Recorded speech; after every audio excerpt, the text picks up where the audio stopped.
sesepuh dalam kisah Di Atas Langit Ada Langit.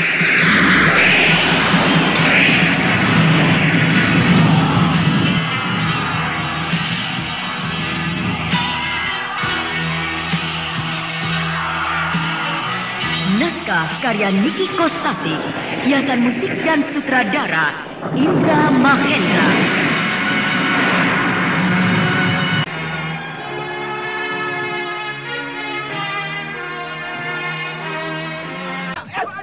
Karena ketiga orang bersenjata toya itu sangat hebat, sehingga sedikit demi sedikit Kunti mulai terdesak.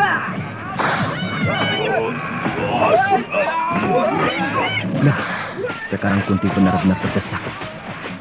Permainan toya lawannya cepat dan jitu, membuat Kunti kewalahan, sehingga permainan cambuknya mulai kacau. Lepas! Lepaskan! Lepas! Cambuk lepas! Lepaskan! Pedangku juga lepas! Cambuk dan pedangku lepas. Cukup, Kunti. Kau sudah kalah. Tidak, aku belum menyerah. Ayo bertarung lagi. Ayo! Mana cambuk dan pedangku? Kunti, Jangan dikasih. ketiga saudara ini masih baik hati. Hanya cambuk dan pedangmu saja yang mereka tebas. Sebenarnya kalau mau, sejak tadi, kedua tanganmu sudah bisa dipotong oleh mereka. Sekarang, kau mundur dan istirahat. Biar aku yang melanjutkan permainan ini. Baiklah. Marilah saudara-saudara. Saya minta pelajaran dari murid-murid kuil Sonar Gaon yang kesohor. Lihat, Wakil. Pemuda itu meskipun mempergunakan senjata, tetap saja gerakannya lambat. Senjatanya buah-buah pisau pendek di tangan kiri dan kanan. Seharusnya kalau mempergunakan senjata yang kecil seperti itu, harus bergerak cepat. Tapi dia tetap lambat, tidak gesit sama sekali. Tapi seperti yang aku katakan, pemuda itu mempunyai keistimewaan, yaitu tidak bertumpu pada kecepatan gerak, melainkan pada kejelian berpikir, sehingga semua gerak menjadi terarah, sekaligus mampu meredam setiap serangan yang datang. Hebat sekali pemuda itu. Siapakah dia itu sebenarnya? Tiga orang itu meningkatkan serangan lebih cepat dan lebih ganas. Tapi Bentar tetap saja lambat. Bentar, jangan tidur. Bergerak yang lincah dan kecil. Aku tidak tidur, Kunti. Aku sedang menari.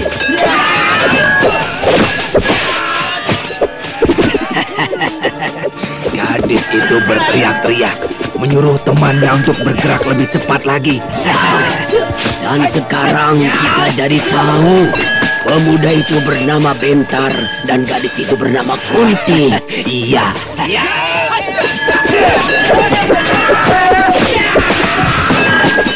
Kau lihat, meskipun tiga orang murid kita itu sudah meningkatkan serangan, tapi tetap saja tidak bisa menyentuh Bentar, bahkan mulai terdesak. Gila, perlahan-lahan murid-murid kita terdesak. Itulah keistimewaan Bentar. Di dalam kelambatan bisa meredam semua serangan, bahkan sekaligus membalikkannya sebagai daya untuk mendesak lawan. Benar-benar aneh.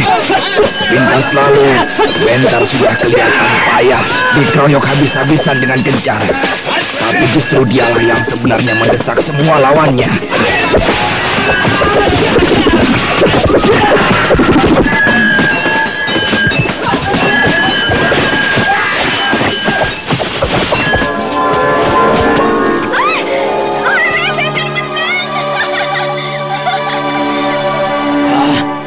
Lihat, Wakil, dengan mudah Bentar merontokkan tiga orang murid kita. Hebat benar dia.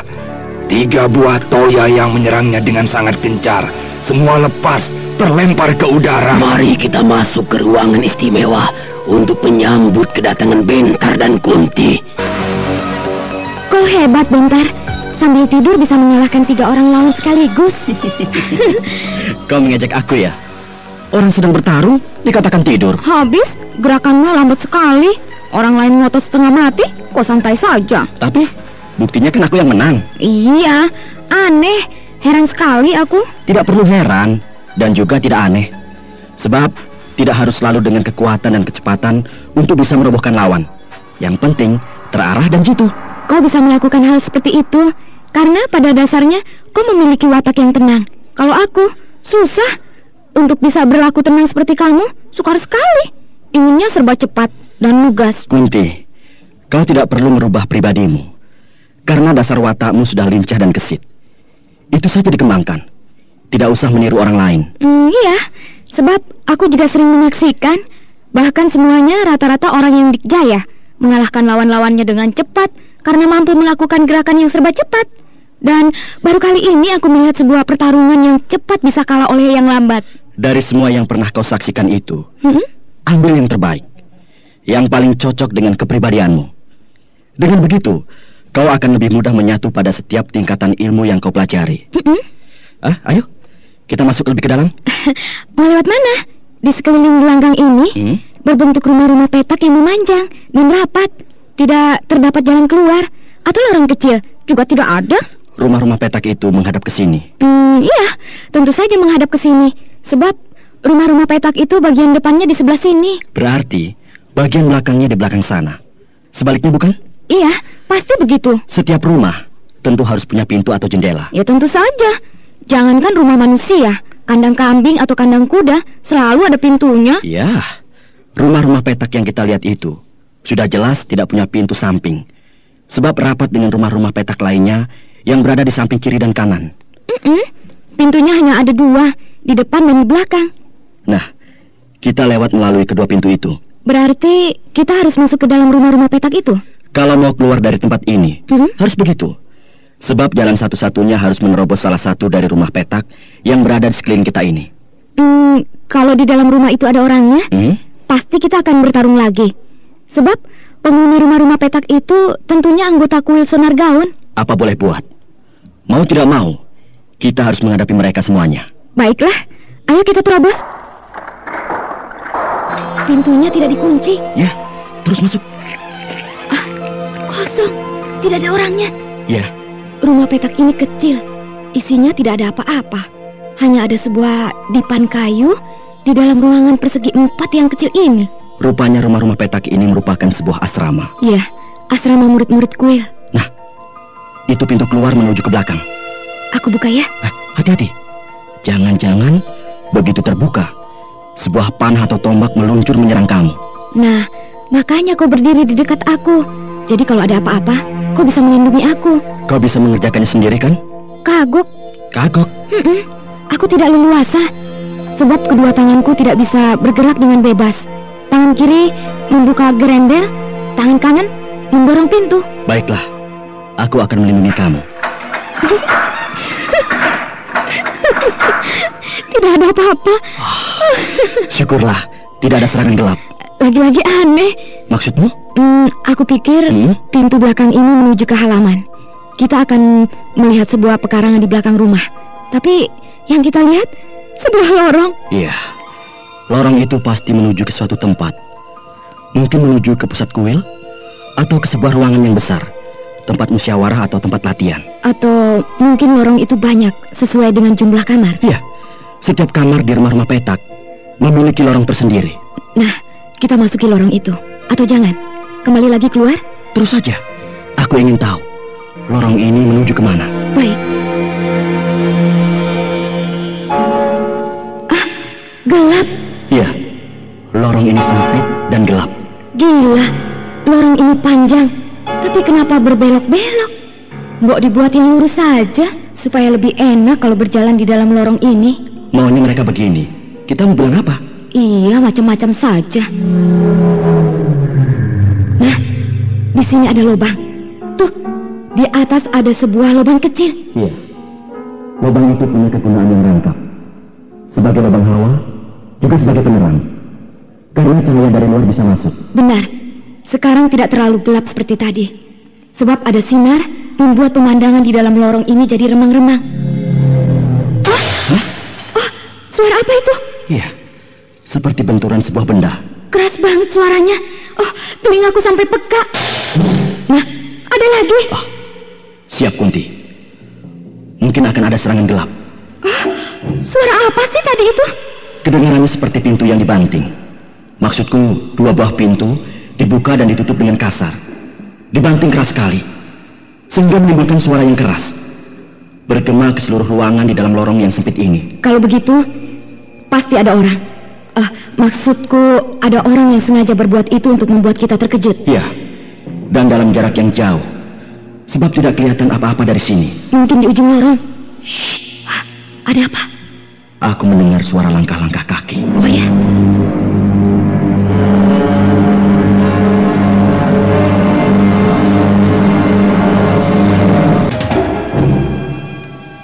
Iya, aku juga mendengarnya. Ada orang banyak sekali sedang berjalan menuju ke sini. Iya, mereka datang dari arah depan.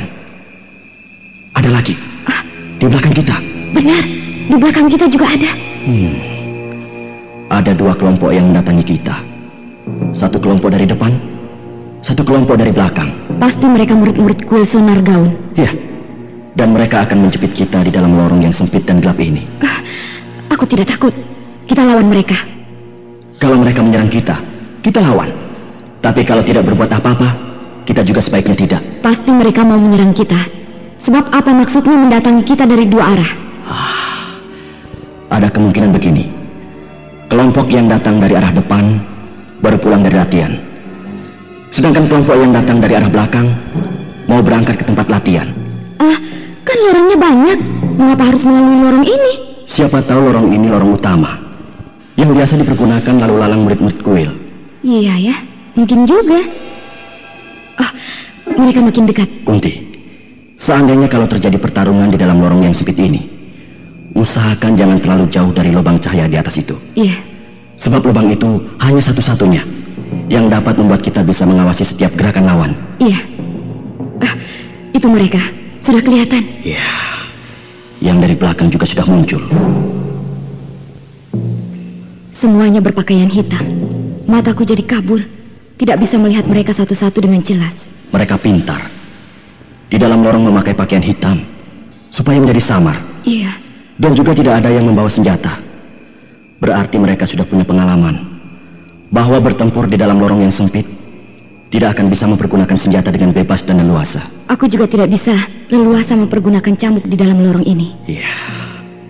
Pergunakan saja jurus-jurus tangan kosong, sebab itu akan lebih ampuh. Baik.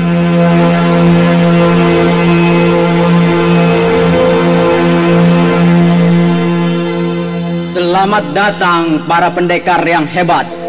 Terima kasih atas sambutan Anda yang hangat. Dan mohon maaf seandainya kedatangan kami membuat Anda semua menjadi repot. Ada kepentingan apakah Anda berdua datang ke sini? Kami sedang mencari Lasmini. Mencari Lasmini? Iya. Ada kepentingan apa dengan Lasmini? Dia menculik ibu saya. Berarti saudara akan melakukan kekerasan terhadap Lasmini? Tergantung bagaimana penerimaan Lasmini. Kalau dia tetap ngotot, terpaksa saya harus mempergunakan kekerasan. Oh, begitu.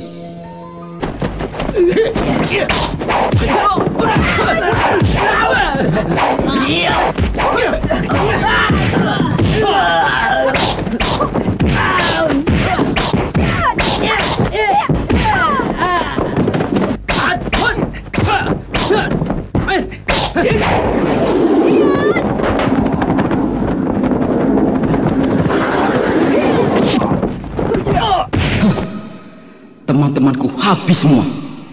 Semuanya tergeletak di lantai, tidak bangun lagi. Jangan cemas, Tuan Muda. Tidak ada yang mati satupun. Mereka cuma pingsan. Anda berdua memang pantas diberi acungan jempol. Setiap lawan kami yang bertarung di dalam lorong ini tidak pernah ada yang menang. Tetapi Anda berdua dengan mudah merobohkan kami semua. Belum semuanya. Masih ada satu lagi, yaitu kau. Iya. Aku ingin minta pelajaran yang khusus dari Anda. Kau pasti ketua murid di sini? Benar. Berarti kau murid yang paling tinggi tingkatannya? Iya. Begitulah jabatan saya. Kalau begitu kepandaianmu lebih tinggi dari semua murid-murid kuil di sini, bukan? Ya, tidak terlalu tinggi, sekedar cukup. Majulah, aku ingin mencoba kehebatan murid kuil Sonar Gaun yang paling tinggi.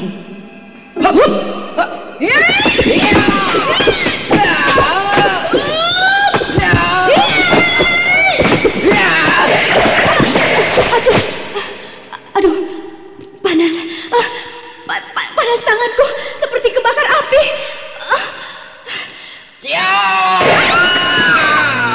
Aduh, tanganku sakit sekali. Panas. Aduh. Bagaimana, Nona?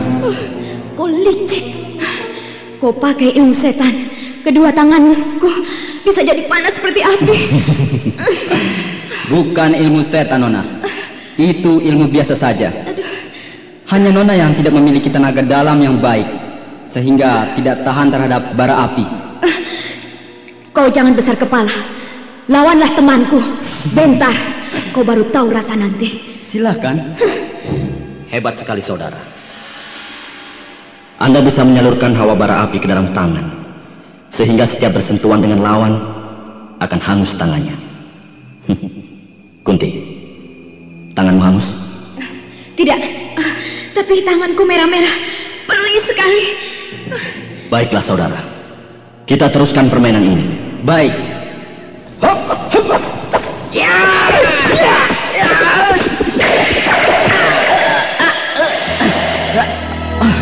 Bagaimana saudara? Tanganku rasanya jadi beku. Aku seperti memasukkan tangan ke dalam air yang sangat dingin. Rasakan itu. Baru tahu kau sekarang. Kau ketemu batunya. Kau berhadapan dengan manusia salju. Manusia salju? Saya bukan manusia salju. Hanya kebetulan saja saya punya tenaga dalam yang bisa menyalurkan hawa yang sangat dingin ke dalam tangan saya. Masih ada lagi? Jangan gembira dulu saudara. Sekarang terimalah ilmu andalanku. Ajian Tada Karang. Silakan. Keluarkan semua kehebatanmu. Wah, orang itu mengacungkan tangan kanannya ke atas. Tangan kirinya bersilang di dada. Pasti tangan kanan yang mengacung ke atas itu yang akan dipakai senjata memukul.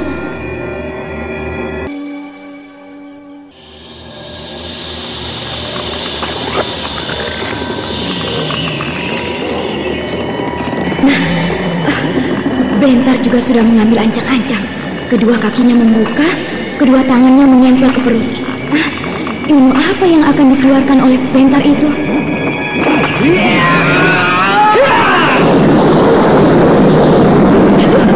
Keras banget ledakan itu. Lorong ini sampai bergetar. Bentar dan orang itu saling terjang dan berbenturan keras sekali.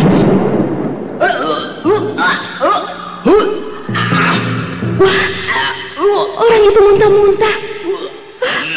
Tertelungkup di lantai. Cukup Buntal. Biarkan kedua tamu itu berlalu. Siapa tadi yang berbicara? Aku tidak tahu. Tapi yang jelas, orang itu memiliki tenaga dalam yang luar biasa. Iya, sebab suaranya bergema kemana-mana. Tapi orangnya tidak kelihatan. Aku yakin, dia ketua kuil Sonar Gaun ini. Silakan keluar anak-anak muda yang hebat. Nah, dia menyuruh kita keluar. Ayo, kita keluar. Lewat mana? Terus saja ke depan. Di ujung lorong ini pasti ada pintu keluar. Iya.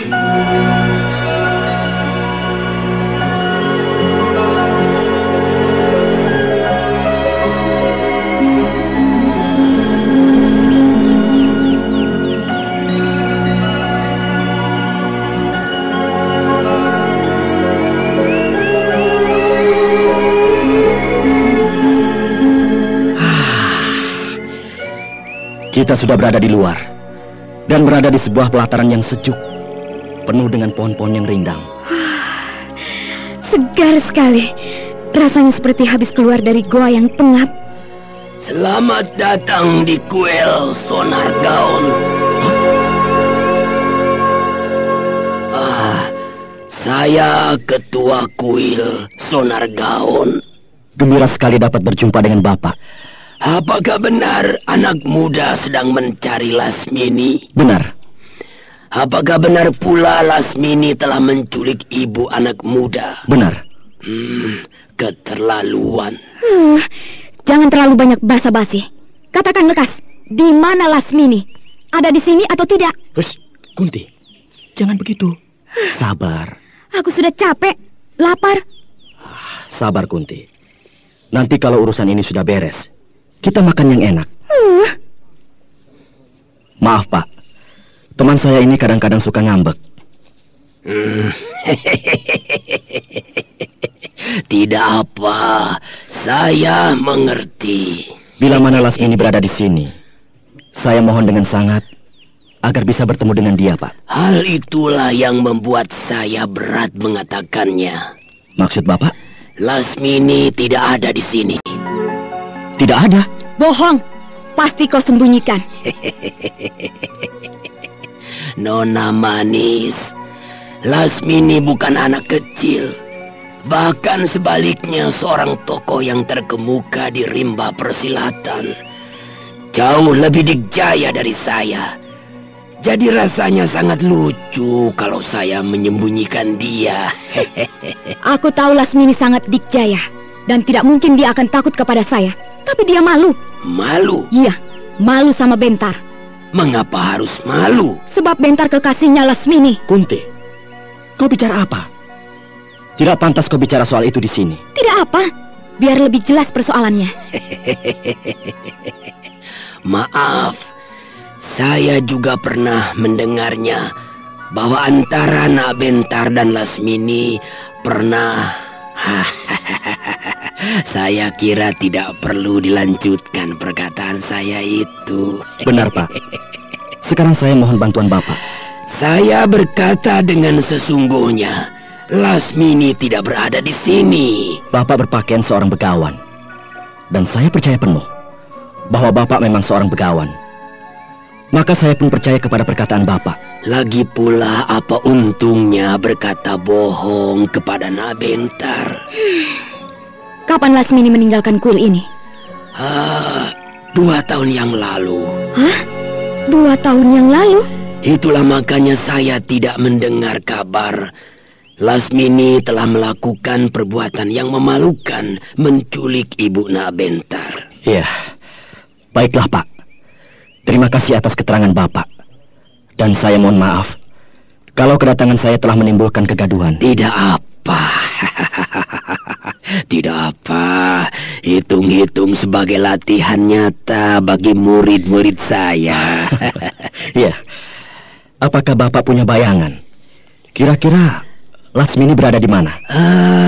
Saya mendengar Lasmini sering pergi ke Istana Demit dan Muara Kuil. Istana Demit? Muara Kuil? Istana Demit terletak di sebelah utara Gunung Kalangkang.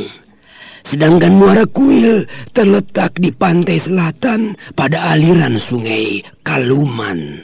Baiklah Pak, kami mohon pamit. Baik Nak. Jauh-jauh datang, capek, hasilnya nihil. Kunti, sudah, jangan ngomel terus. Katanya kau lapar. Iya, makan yuk. Ayo. Setelah makan, terus kita akan kemana? Tinggal pilih. Ke Istana Demit dulu atau ke Muara Kuil? Yang dekat saja. Kalau begitu, ke Muara Kuil dulu. Ya, mudah-mudahan Lasmini ada di Muara Kuil.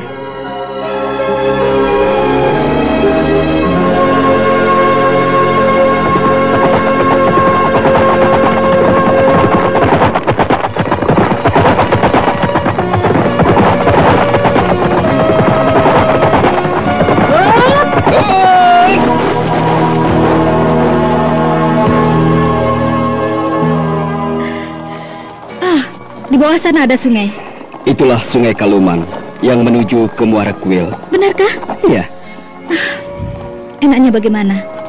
Mengarungi sungai itu atau menyusuri tepian sungai itu lewat jalan darat? Lebih baik mengarungi sungai supaya lebih menyingkat jarak perjalanan. kita bisa mencari perahu atau membuat rakit sendiri. Baik.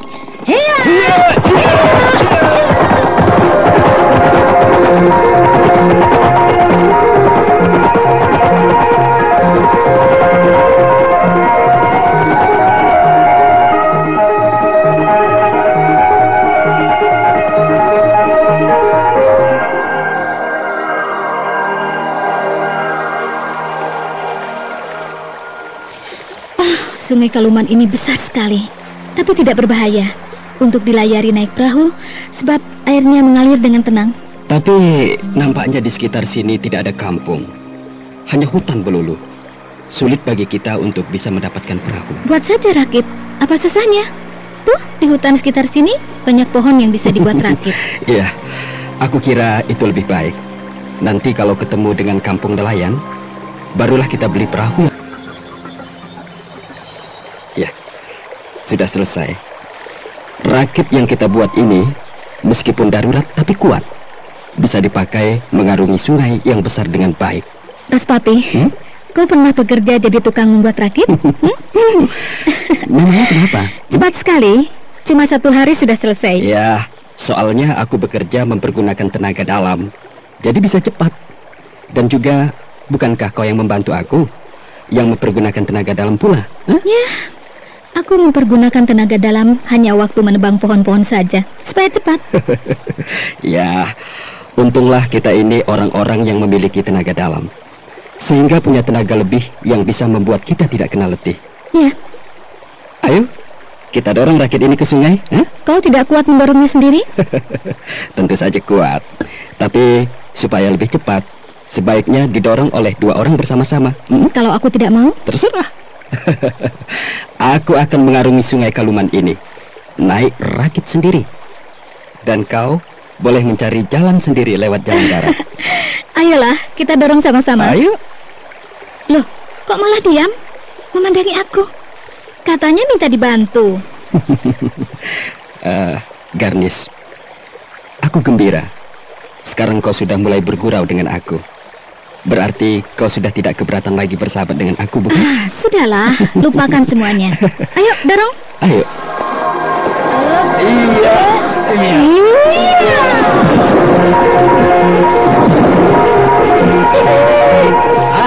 Garnis, rakit buatan kita sudah mengambang di sungai dengan sangat bagus. Ayo Garnis, kita naik ke atas rakit itu. Iya.